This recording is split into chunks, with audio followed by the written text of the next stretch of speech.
Good afternoon, it's September 9th, and this is episode 9 of Rob Explains, your daily podcast discussing and explaining cool, random, and interesting things. I'm Rob. Thank you for joining me. Staying on the field of intense weather, I want to talk today about something I learned about just this past year, and something that you may have not heard about before.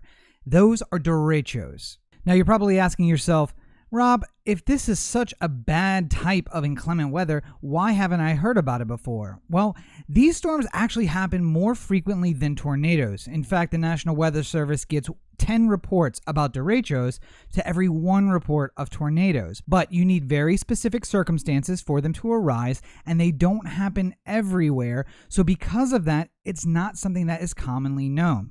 However, sometimes a derecho is also called a microburst or a downburst. It is a wind-related event, just like a tornado. In fact, earlier in August of this year, a derecho swept from South Dakota to Ohio, over 770 miles in only 14 hours, and it laid waste across the central part of the United States, including a lot of damage done in Iowa. Now, with everything going on in the world, it's likely you didn't hear about that particular event, or if you did, it was only in passing, but a ton of damage was done by this windstorm. Now, a derecho requires some of the same circumstances as a regular tornado does. What happens is, much like every thunderstorm, it requires warm, moist air. As that air rises up to higher in the atmosphere, the condensation causes the moisture to come out of the air and form clouds. This causes it to fall back to Earth, where it then re-evaporates, going back up into the atmosphere, and we have a convection cycle of warming and cooling. But as that cold air rushes back down to Earth, it does create some of the winds you might be familiar with when you have a thunderstorm. And in fact, the leading edge of a thunderstorm is often met with some wind gusts. However, when there is a lot of moisture in the air and that wind is rushing downward in a surprisingly strong force, and it meets dry air around the edge of the storm, it can actually start to push that air, moving it in advance of the storm. So now we have the air coming out of the downdraft of the cloud, pushing more air in front of it, and it creates winds that can tend to pick up speed. If those wind systems travel more than 250 miles and the winds are registered at above 58 miles an hour, you have a derecho. Now, some of you may have lived through hurricanes or even tornadoes, and you might probably saying to yourself, this doesn't sound that serious. But it's the ferocity and the silence with which this storm sneaks up on you that could really, really be scary. There's a story from July 4th weekend, 1999, that I think perfectly illustrates this. There was a family camping at the edge of a lake. They had some of the family members on a boat tied up to the lake edge. There were some in a tent, sleeping a few dozen feet away, and then last few members in an SUV a few dozen feet on from that. Mom woke up first, and she noticed that the winds were coming through rather roughly. She gets out of the boat where she was sleeping and looks off in the distance and sees a line of thunderstorms and feels the wind start to pick up. She turns to walk or run the few dozen feet to the tent, and before she can make it to the tent, the winds are roaring so loudly that her screaming into the tent does not actually draw the attention of the people inside. Finally, she gets in the tent and grabs them.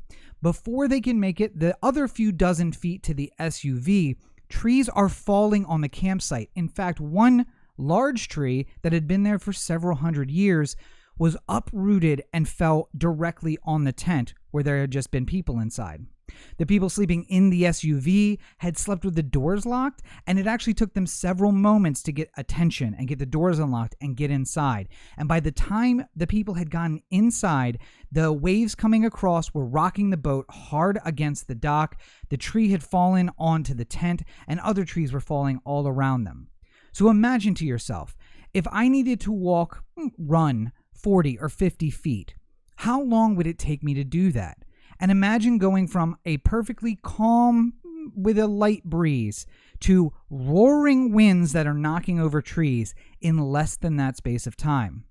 To me, that is terrifying. And the only reason that this family was saved was because the mother had actually lived through a type of windstorm like this before. And when she saw the wind and the storm in the distance, she predicted that this was what was about to happen. Now, along the front of a derecho, you can actually have even more intense pockets of wind, that the downdrafts are coming down in 100 miles an hour. These are specifically microbursts. Microbursts are when the downdraft coming from the upper atmosphere of very cool air actually makes it near that temperature all the way to the surface. When it does that, the rushing effect of it reaching Earth and then pushing outward raises those wind speeds to over 100 miles an hour. This happens usually within a front as well, and derechos are infamous for having very fast winds, very destructive winds across an entire front that moves very quickly, but also containing these other microbursts inside. So while a tornado may impact a swath of land, it doesn't travel in a straight direction. The tornado may go up and come back down, and destruction can seem kind of random. These storms create damage across a wide front, and it can do so for hundreds of miles. And as I told you in that story, it can uproot trees that are hundreds of years old. It can damage buildings. It can overturn cars. All of that from a windstorm that can sneak up on you in just a few seconds. Derechos, a new fuel for your nightmares. Sorry. Thank you for joining me for this episode of Rob Explains. Look for new episodes daily wherever you listen to podcasts, and subscribe to make sure you don't miss an episode. Find us online on all social media at Rob Explains. Got a comment, question, or query? Or did I get something wrong and you want to correct me? Shoot me an email, rob@robexplains.com, or you can leave a comment down below. I'll check those right after the show goes live. And you can send me a message, anchor.fm/RobExplains/message. And in the form of a voicemail, I can actually include it in a future episode. Once again, thank you for joining me. Until next time, this is Rob. Take care of yourselves and each other. Have a great day.